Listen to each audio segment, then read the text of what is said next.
Hello, my name is Catherine Jilks, and I am the Education Outreach Coordinator at Heritage Saskatchewan.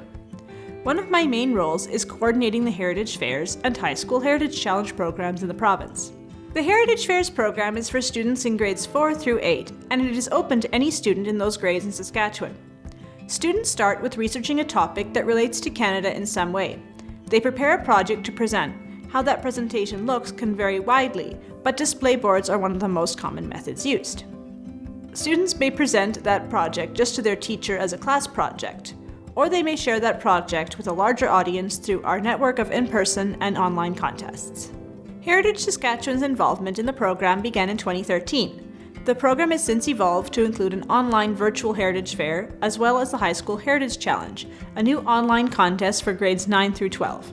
Heritage Saskatchewan hosts the Virtual Heritage Fair, which is held online and is open to all Saskatchewan students in grades 4 through 8, and the Provincial Heritage Fair, which is held in person and features student finalists selected from the regional and virtual Heritage Fairs. Regional Heritage Fairs are held in person throughout the province, organized by local volunteer committees. We hope students come away from Heritage Fairs with an increased understanding about heritage, but equally with having enjoyed the opportunity to take pride in their accomplishments, explore their creativity, expand their critical thinking, and exchange ideas with other students. So how I got started was a colleague friend of mine invited me to do Heritage Fair in my class, and he kind of showed me the ropes. After I did it with my class the first year, I just thought this was a great program. But then I also got involved with the Regional Heritage Fair Committee, helping host in-person Heritage Fairs in Saskatoon. I've only been in once. It was for my teacher. We were doing a project on around things around Canada, and involved in that was Heritage Fair. And I did the liberation of the Netherlands because my great-grandpa fought in the liberation of the Netherlands.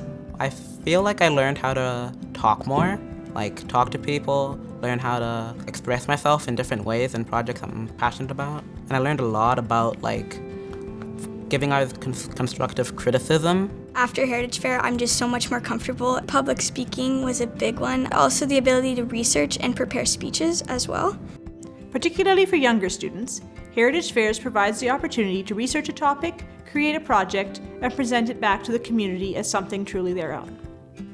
To conclude, projects can vary widely in shape. They can be display boards, written reports, videos, slideshow presentations, models, dioramas, artifacts, photos, games, poetry, or a combination of any of those. For specific information about projects, please see our website, where we have free downloadable booklets in English and French, as well as frequently asked questions sections. We also have a whole video series about how to create virtual Heritage Fair projects. That series is aimed at both students and educators. Ultimately, the Heritage Fairs and High School Heritage Challenge are about telling stories. Whose stories are being told about Canada? How have these stories changed? What values and traditions are being passed on? What languages are being used? How are we facing truth and reconciliation? How do we in Canada, in Saskatchewan, in our respective communities see ourselves? How do others see us? How do the students see themselves?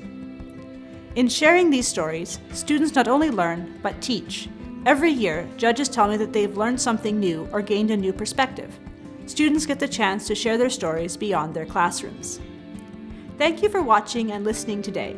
I hope that you will share our program throughout your communities and school divisions.